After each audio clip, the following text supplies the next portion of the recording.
हर हर महादेव, जय भोलेनाथ। दोस्तों, आज की वीडियो में हम लोग सुनेंगे श्रावण मास में त्रयोदशी तिथि और चतुर्दशी को किए जाने वाले कृत्यों का वर्णन। श्रावण मास महात्मा का 20वां अध्याय सुनेंगे दोस्तों हम लोग, यानी कि 20वें दिन की महात्मा।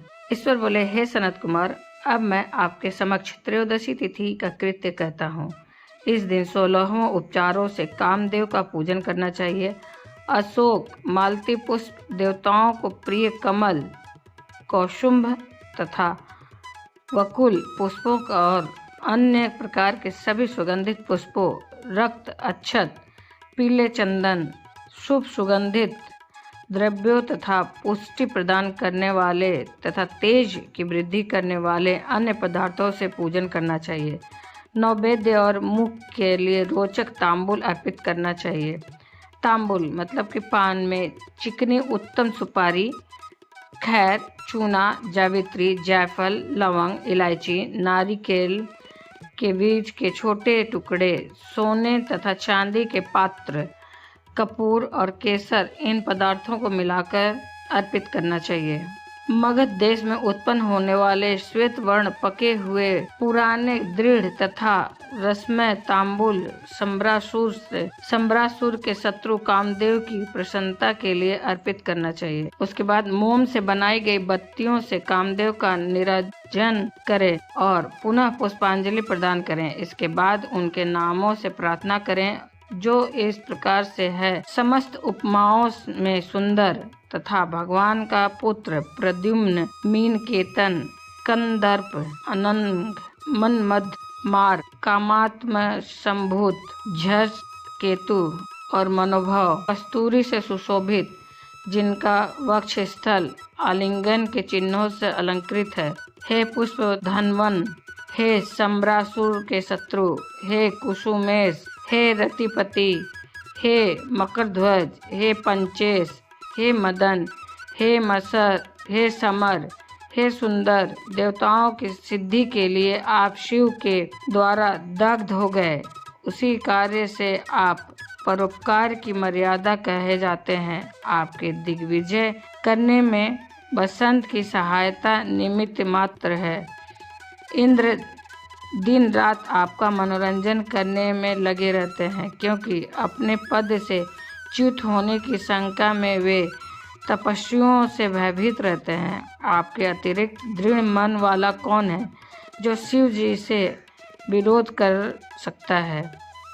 पर ब्रह्मानंद के समान आनंद देने वाला आपके अतिरिक्त दूसरा कौन है? तथा महामोह की सेनाओं में आपके समान तेजस्वी कौन है?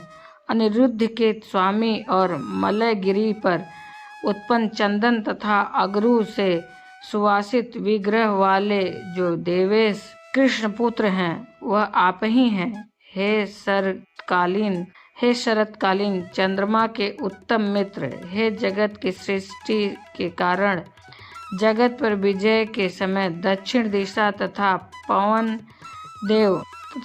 देव आपके सहायक थे।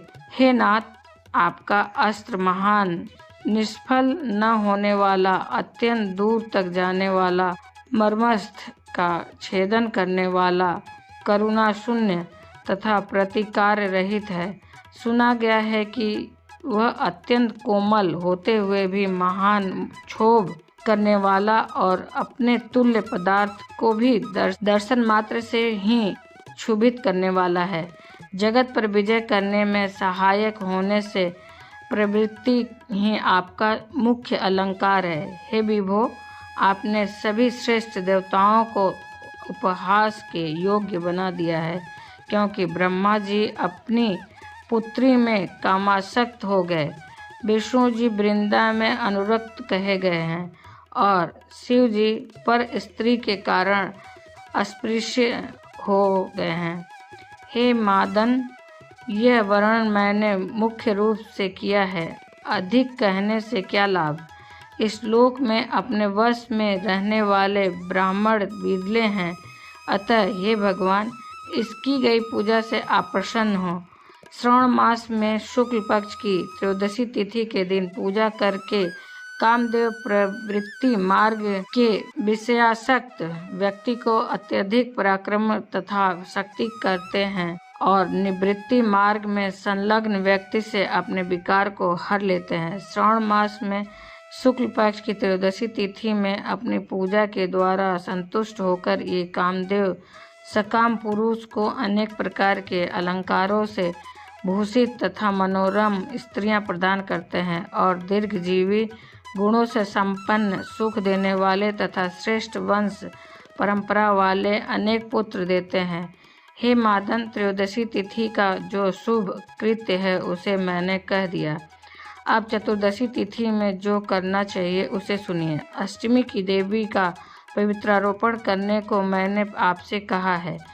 वह यदि उस दिन न किया गया हो तो चतुर्दशी के दिन पवित्रक धारण कराएं। चतुर्दशी तिथि को त्रिनेत्र शिव को पवित्रक अर्पण करना चाहिए। इसमें पवित्रक धारण कराने की विधि देवी तथा विष्णु जी की पवित्रक विधि के समान ही है।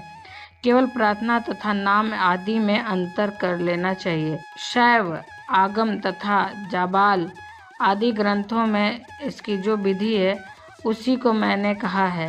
विकल्प से इसमें जो कुछ विशेष है उसे मैं आपको बताता हूँ। 11 अथवा 48 अथवा 50 तारों का समान ग्रंथि तथा समान अंतराल वाला पवित्रक बनाना चाहिए।